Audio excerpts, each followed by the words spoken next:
Hello everybody and welcome to another Ramblings of the South Stand Conor edition on All Leeds TV.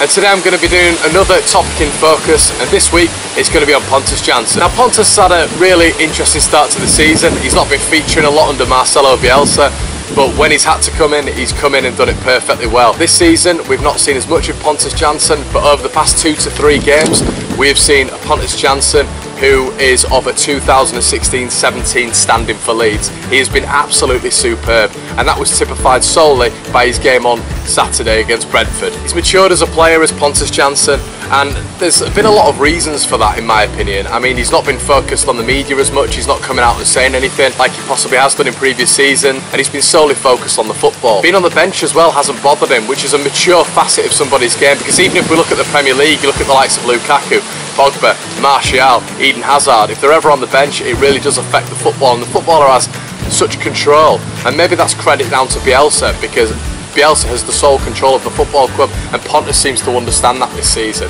But the last 5 games, his leadership has been absolutely paramount. He's had the captain's mentality and a captain's ethos.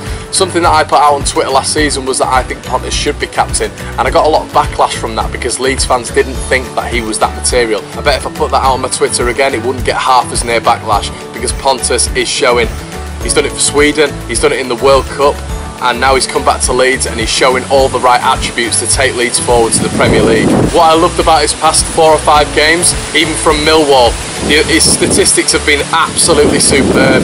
Preston, Millwall, Birmingham, they've just been fantastic. His aerial duels won, his clearances, I mean we know Pontus can do that and we know he can do it on a fantastic level, but he is doing it every game. And the game for me, when he played against Brentford at the weekend, Pontus Jansson kept us in that game.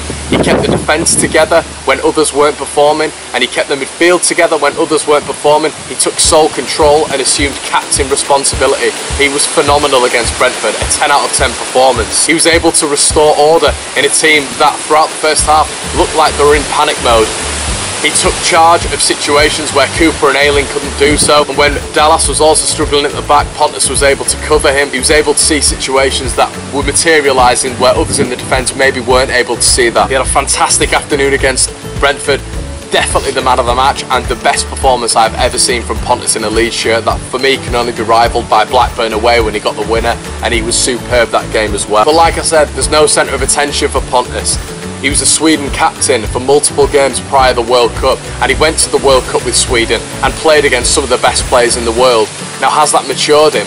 It looks like it has, because he's not been featuring for Bielsa, and you would think that maybe a Pontus of old would throw his dummies out the pram, but that hasn't happened this time. Pontus has grinded it out, he's got back in the side, and he's put down a fundamental reason why he should be starting every single week ahead of Gaetano Berardi and possibly even Liam Cooper. In situations against Millwall, in situations against Preston, and in situations against Brentford at the weekend, there could have been times where Leeds really did, the floodgates may have opened, especially in that first half. Brentford, where they were coming forward, Neil Maupay, Romain Sawyers and Ollie Watkins being the thorn in Leeds' defence, and to be honest, in that first half there was only really a one-man defence for Leeds, because Dallas sort of struggled on that left-hand side like we all knew he would. Liam Cooper wasn't having a good game, and Luke Ayling wasn't having a good game at all, and without Pontus Jansson in that side, I'm scared to think what the score could have been within that first half. By being on the World Cup stage, he seems to understand. We have a World Cup manager in Marcelo Bielsa, and now we have a World Cup defender in Pontus Jansson, and he now seems to be embedded within the Leeds United ideology and philosophy and what's going forward and what's needed. We need a good mentality, we need players who are able to come on when others are injured and instill that winning mentality, and that is what he is doing to such a high level. Almo and Leeds are in his heart, and he wants to get Leeds promoted. You've seen that in other seasons when Southampton and Crystal Palace have been interested in Pontus Jansson, but he's not been interested. He wants to stay at Leeds. He wants Leeds to be in the Premier League, and he wants to take them there. For me, Ayling and Cooper in the past month have been suspect, and what Pontus has been able to do, Pontus and Barry Douglas to an extent, able to keep that back line together. He's held them there. He's held them there like Spider-Man in his webs. That's what he's done for the past month, and I think that Pontus Jansson now has become sort of indispensable to Leeds' back line. Can he be taken out? In my opinion, he can't. His footballing game has improved as well. He gets the ball and he moves it quicker, and that's what was shown against Brentford. Pontus was the only man driving Leeds forward, and he was doing it with a really good pass percentage accuracy, I think it was 80%. You know, the Preston game was 85%. The Millwall game was 82%. So you can clearly see he's improved his game and he's embedded into this Bielsa ideology. And after Pontus, we move on to another man, Alioski.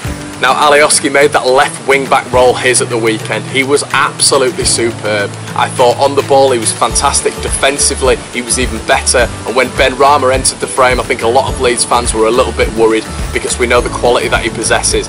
But he struggled against Alioski, and you can see why Macedonia play him there every single game. And you can see what the hype was around Alioski. Maybe that is the position he is supposed to be playing. Maybe Leeds just haven't played him in that position, and therefore he is struggling where he's supposed to be at. And you can tell when Alioski goes forward, he is as comfortable as when he's defending. Ben Rama, I think he had 4 take-ons of Alioski and he only succeeded with 1. And in that one, Alioski actually got back and won a throw-in for Leeds United. It's hard work. He's defensively strong. He reminded me sort of in that game of an Ashley Cole. He was just buzzing around, and Ben Rama really did struggle to get around him, because even when he got around him, Alioski wouldn't let go of him. He wouldn't let him get around him. He wouldn't let him deliver that ball in. Kudos to you, Alioski. You were absolutely fantastic, and that's what we wanted to see from you.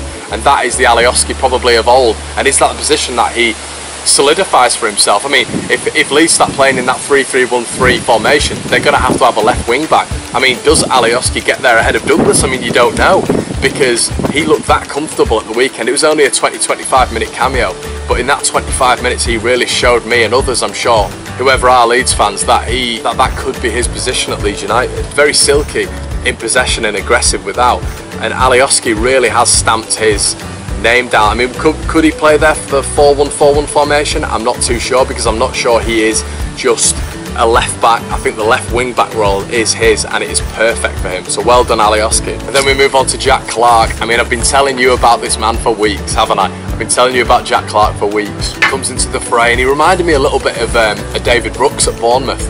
When Brooks was against Leeds last season for Sheffield United, he absolutely ran the game. Silky, fantastic at tracking back.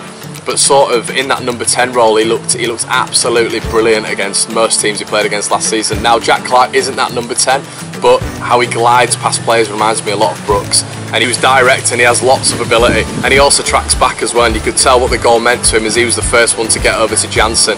But Baker was so unlucky not to finish his cross, Jack Clarke's cross, and a couple of step overs and one free kick in particular where he just absolutely put Odebajo on his arse.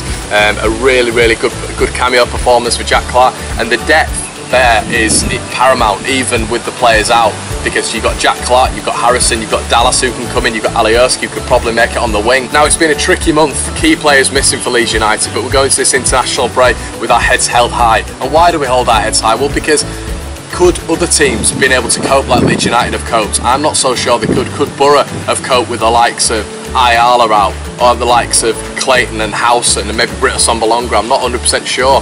Could Norwich have dealt without Hernandez or Tim Close or Jordan Rhodes?